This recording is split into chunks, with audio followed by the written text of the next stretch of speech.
வணக்கம். சற்று முன் கிடைக்கப்பெற்ற மிக முக்கியமான செய்தி ஒன்று வெளியாகியுள்ளது. திராவிட முன்னேற்றக் கழகத்தின் ஆட்சி சரியில்லை. ஒட்டுமொத்தமாக மக்களவையில் 40 எம்பிக்கள் திமுகவும் திமுகவின் கூட்டணி கட்சிகளும் விரட்டி அடிக்கப்பட்டுள்ளார்கள். கூண்டோடு 7 நாட்கள் உள்ளே வரக்கூடாது என்று அவைத்தலைவர் தெரிவித்திருக்கிறார். மேலும் தமிழகத்தின் ஆட்சியை கலைக்க வேண்டும் என்ற தீர்மானத்தை கொண்டு வர வேண்டும் என்ற விவாதங்களும் எழுந்துள்ளது.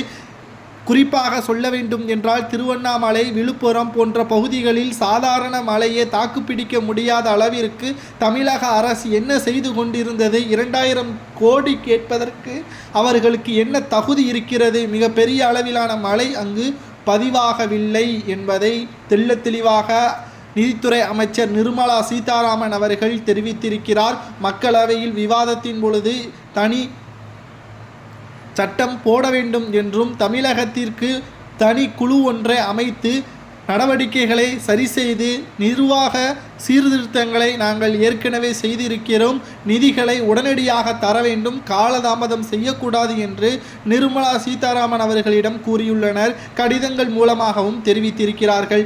ஆனால் தமிழகத்தில் பெய்த கனமழை ஒன்றும் மக்களை அச்சுறுத்தவில்லை. உங்களது ஆட்சியால் தான் மக்களுக்கு பாதிப்பு ஏற்பட்டுள்ளது.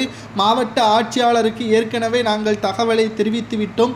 அவர்கள் உங்களிடம் தெரிவித்திருக்கிறார்கள். நீங்கள் மத்திய அரசிடம் இருந்து நிவாரணம் கேட்க வேண்டும் என்பதற்காகவே தற்பொழுது 2000 கோடியை இலக்காக வைத்திருக்கிறீர்கள். இதை வைத்து 2026 சட்டமன்ற தேர்தலை நீங்கள் சந்திப்பதற்கு வாய்ப்பாக அமையும் என்றும், மக்களிடம் இந்த பணம் முழுமையாக செல்லாது, குறிப்பாக கனமழை பெய்யவில்லை என்றும் அங்கு இருக்கக்கூடிய பகுதி மக்களை முன்னெச்சரிக்கையாக நீங்கள் தான் பாதுகாத்திருக்க வேண்டும், அதை செய்ய தவறிவிட்டீர்கள் என்று மக்களவையில் நேரடியாகவே கனிமொழி, ராசா மற்றும் DR பாலு போன்றவர்களை சரமாரியாக கேள்விகளை கேட்டு விரட்டி அடித்துள்ளார் மத்திய நிதியமைச்சர் நிர்மலா சீதாராமன். குறிப்பாக இது போன்ற தவறுகள் மீண்டும் செய்யக்கூடிய நிலையில் திமுகவின் அரசு இருப்பதால் உடனடியாக ஆட்சியை கலைக்க வேண்டும் என்றும், தமிழகத்தை பொறுத்தளவிற்கு மீண்டும் ஜனாதிபதி ஆட்சியை கொண்டு வந்து இதற்கு முன்பாக திமுகவின் ஆட்சி கலைக்கப்பட்டது போல் தற்பொழுதும் கலைக்கப்பட வேண்டிய சூழலை உருவாக்கி விடாதீர்கள் என்று கனிமொழி அவர்களிடம் தெரிவித்திருக்கிறார் நிர்மலா சீதாராமன் அவர்கள்.